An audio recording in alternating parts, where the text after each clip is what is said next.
నేటితో మహావిష్ణువుకు అత్యంత ప్రీతిపాత్రమైన ధనుర్మాసం ప్రారంభం కావడంతో తిరుపతిలోని కోదండరామస్వామి ఆలయ మాడవీధులు శ్రీరామనామ సంకీర్తనలతో మారుమ్రోగాయి.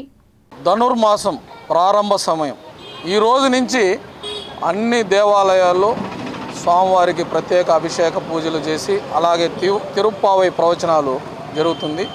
భక్తులెల్లరూ ఈ నెల రోజులు స్వామివారిని ఉదయం ప్రాతకాలంలోనే లేచి ధర్మముహూర్తంలో లేచి స్నానమాచరించి దేవాలయాలకు వెళ్ళి స్వామివారిని దర్శించుకుంటే అన్ని శుభాలే జరుగుతాయి.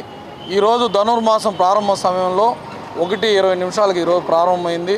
స్థానిక కోదండరామస్వామి దేవాలయంలో ఈరోజు మేమంతా తిరుమాడా వీధుల్లో భజన చేసి ఈ ధనుర్మాస ప్రారంభ సూచకంగా భజన చేశాము.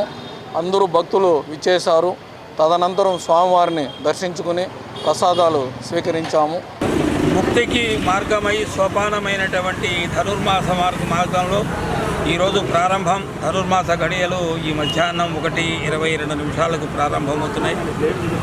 శ్రీ మహావిష్ణువు వైకుంఠంలో లేచి మనకి రేపు వైకుంఠ ఏకాదశి నాడు దర్శనం ఇస్తాడని చెప్పడానికి ఆనవాయితీగా ఈ ధనుర్మాసం ప్రారంభమవుతుంది.